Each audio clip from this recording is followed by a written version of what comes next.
मंत्री आलमगीर आलम से आज ईडी के क्षेत्रीय कार्यालय में पूछताछ शुरू हो गई है और यह पूछताछ का सिलसिला काफ़ी लंबा चलने वाला है।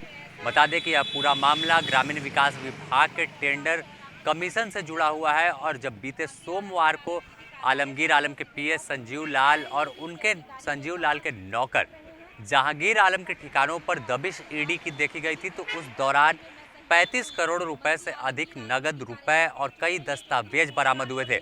नगद के अलावा अगर दस्तावेजों की बात कर ले तो उन दस्तावेजों में किस तरह से ट्रांसफर पोस्टिंग का खेल झारखंड में खेला जाता था नेताओं के द्वारा, इसके अलावा कौन से टेंडर को लेकर कितना कमीशन किसे देना था, इससे संबंधित भी दस्तावेज ईडी को हाथ लगे थे।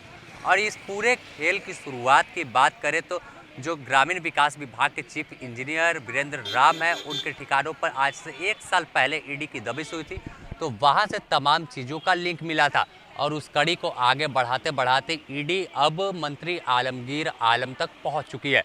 बता दें कि यह मामला काफ़ी पुराना है और मंत्री आलमगीर आलम भी पहले से ही ईडी की रडार पर है।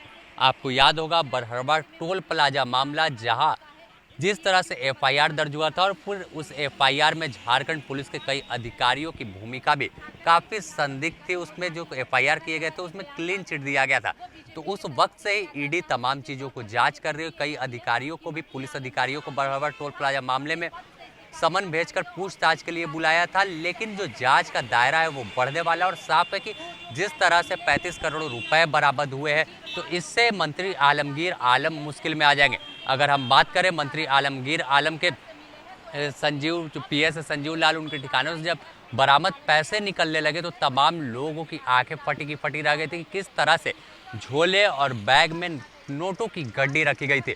इस तमाम चीज़ों को जब ईडी जांच कर रही थी तो आखिरकार जहांगीर और संजीव लाल की गिरफ्तारी हुई। फिर लगातार उनसे आज छठे दिन ईडी दफ्तर में रिमांड पर लेकर पूछताछ की जा रही है। आज फिर से कोर्ट में पेश करना और फिर रिमांड पर लेकर पूछताछ चली, लेकिन जो 5 दिनों तक चली पूछताछ में जानकारी मिली, जो तमाम चीज़ें आई कि आखिर पैसा किसका है।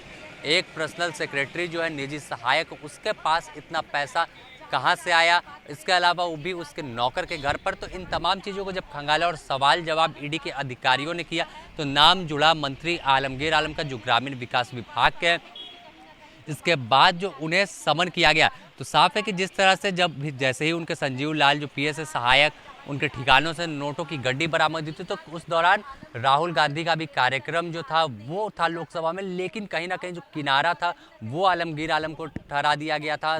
मंच पर उन्हें जगह नहीं दी गई, उन्हें आमंत्रण नहीं दिया गया। तो अब जब ईडी की पूछताछ चल रही है तो इसके बाद और लोकसभा चुनाव के बाद की बात कर लें तो ऐसे में उनकी कुर्सी पर भी खतरा है, उनकी मंत्री पद भी जा सकता है। तो बता दें कि अगर इसकी शुरुआत पूरी चले कि कैसे, तो साहेबगंज का बरहरवा टोल प्लाजा मामला से ईडी की रडार पर आलमगीर आलम थे, लेकिन उसके बाद जब ग्रामीण विकास विभाग के चीफ इंजीनियर जो है वीरेंद्र राम, उनके ठिकानों पर ईडी की दबिश हुई थी, तो आपको याद होगा कि करोड़ों रुपए के ज्वेलर्स जो थे, महंगी गाड़ियां थी, बंगला और कई चीज़ों की जानकारी ईडी को हाथ लगी थी, जिसके बाद वीरेंद्र राम गिरफ्तार हुए थे। और वहां से एक जानकारी मिली थी कि 3% का कमीशन टेंडर मैनेज करने को लेकर किया जाता है। इसमें कई लोगों की भूमिका संदिग्ध थी, कई लोग जो थे ठेकेदार और जो अधिकारी थे और मंत्री के बीच में एक लिंक का कड़ी का काम करते थे। तो इन तमाम चीज़ों को जब खंगाला गया तो फिर करीब 1 साल बाद मंत्री आलमगीर आलम के पीएस संजीव लाल और जहांगीर के ठिकानों पर दबिश हुई, इसके अलावा और भी कई ठिकानों पर दबिश हुई। अब जब दस्तावेज जो बरामद हुए तो उन दस्तावेजों के आधार पर ईडी के अधिकारी लगातार पूछताछ करेंगे।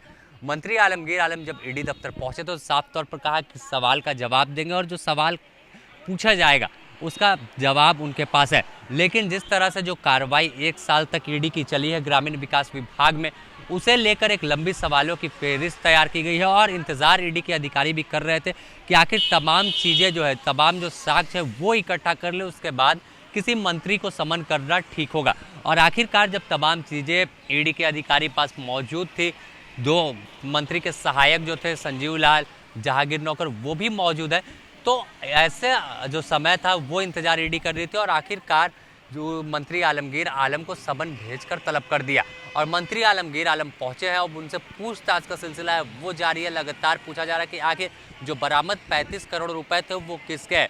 जिस तरह से सूत्रों की माने तो संजीव लाल ने सीधे तौर पर नकार दिया कि वो उनके पैसे हैं और नौकर के पास कहां से पैसा आया ये भी एक बड़ा सवाल था। तो इन तमाम सवालों का जवाब ईडी के अधिकारी तलाश रहे। और इस पैसे कहाँ से आए, तो जैसे कि शुरुआती जानकारी मिली है कि तमाम जो ठेकेदार थे, जो टेंडर होता था उसके एवज में पैसों की जो पहुंचाना था, तो वो नौकर के जरिए तहसीलने का काम ग्रामीण विकास विभाग के जो निजी मंत्री के निजी सचिव है संजीव लाल, वो कराते थे।